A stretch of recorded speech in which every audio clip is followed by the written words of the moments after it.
भारत में संवैधानिक विकास।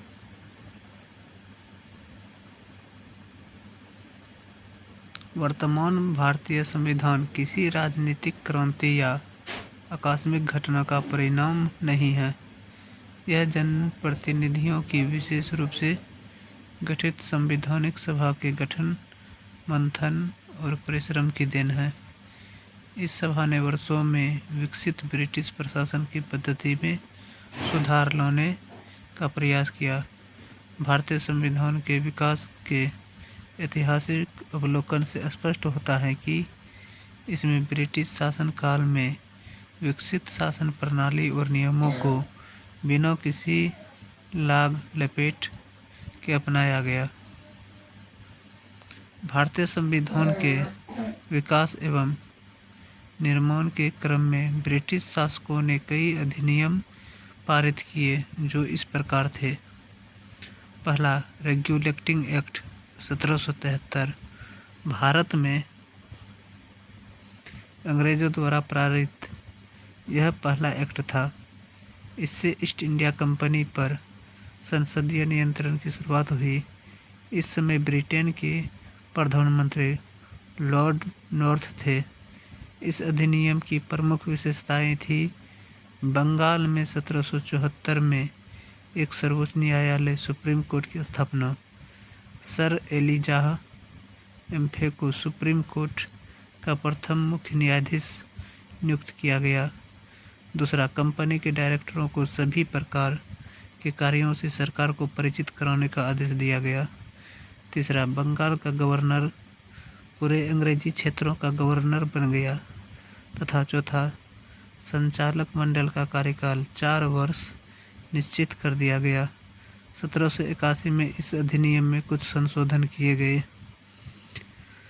दूसरा, पीटस इंडिया एक्ट 1784 यह अधिनियम ब्रिटेन के प्रधानमंत्री पीट द यंगर के समय बना। इसकी मुख्य विशेषताएं थी बोर्ड ऑफ कंट्रोल की स्थापना की गई। दूसरा, कंपनी का क्षेत्र ब्रिटिश अधिकृत भारतीय प्रदेश कहलाने लगा। तथा तीसरा, बम्बई तथा मद्रास के गवर्नर पूर्ण रूपेण गवर्नर जनरल के अधीन आ गए। चार्टर अधिनियम 1786 पहला, गवर्नर जनरल को मुख्य सेनापति की शक्तियां भी प्राप्त हो गई। तथा दूसरा, विशेष परिस्थितियों में गवर्नर जनरल को अपनी परिषद के निर्णय को रद्द करने का अधिकार मिल गया। चार्टर अधिनियम 1793 पहला, 20 वर्षों के लिए कंपनी के व्यापारिक अधिकार बढ़ा दिए गए। तथा दूसरा, ईसाई धर्म प्रचारकों को भारत में धर्म प्रचार की सुविधा मिल गई। तथा तीसरा, नियंत्रण अधिकरण के सदस्यों को भारतीय कोष से वेतन देना निर्धारित किया गया। चार्टर अधिनियम 1813 पहला, कंपनी का भारतीय व्यापार का एकाधिकार समाप्त कर दिया गया। दूसरा, ईसाई धर्म प्रचारकों को भारत में धर्म प्रचार की सुविधा मिल गई। तीसरा, नियंत्रण बोर्ड की शक्ति का विस्तार कर दिया गया। चार्टर अधिनियम 1833 बंगाल का गवर्नर जनरल भारत का गवर्नर जनरल बना। दूसरा, भारत में दास प्रथा को गैर कानूनी घोषित कर दिया।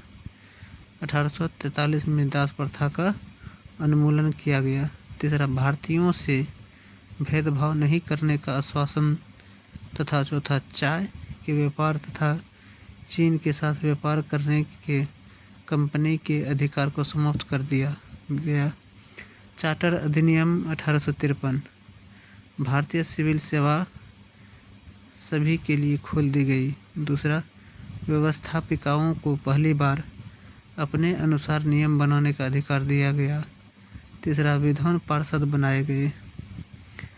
भारत शासन अधिनियम 1858 ईस्ट इंडिया कंपनी से भारत का शासन ब्रिटेन की महारानी ने ले लिया। दूसरा, बोर्ड ऑफ कंट्रोल तथा कोर्ट ऑफ डायरेक्टर्स को समाप्त कर दिया गया। तीसरा, 15 सदस्यीय भारत परिषद का गठन किया गया। चौथा, गवर्नर जनरल भारत में क्राउन के प्रतिनिधि के रूप में कार्य करने लगा तथा उसे वायसराय की उपाधि दी गई तथा पचमा भारत सचिव सेक्रेटरी ऑफ स्टेट की नियुक्ति की गई। भारतीय परिषद अधिनियम 1861। पहला, केंद्र प्रेसिडेंसियों एवं प्रांतों में विधान परिषदों की स्थापना। दूसरा, परिषदों में गैर सरकारी सदस्यों की नियुक्ति तथा तीसरा, विधायिका में भारतीयों को प्रतिनिधित्व देने की व्यवस्था की गई। भारतीय परिषद अधिनियम 1892 केंद्रीय एवं प्रांतीय परिषदों के आकार एवं कार्य क्षेत्र में वृद्धि। दूसरा, परिषद में सदस्यों को प्रश्न पूछने का अधिकार।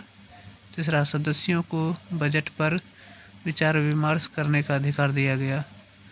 भारत परिषद अधिनियम 1909, इसे मार्लेव मिंटो सुधार भी कहते हैं।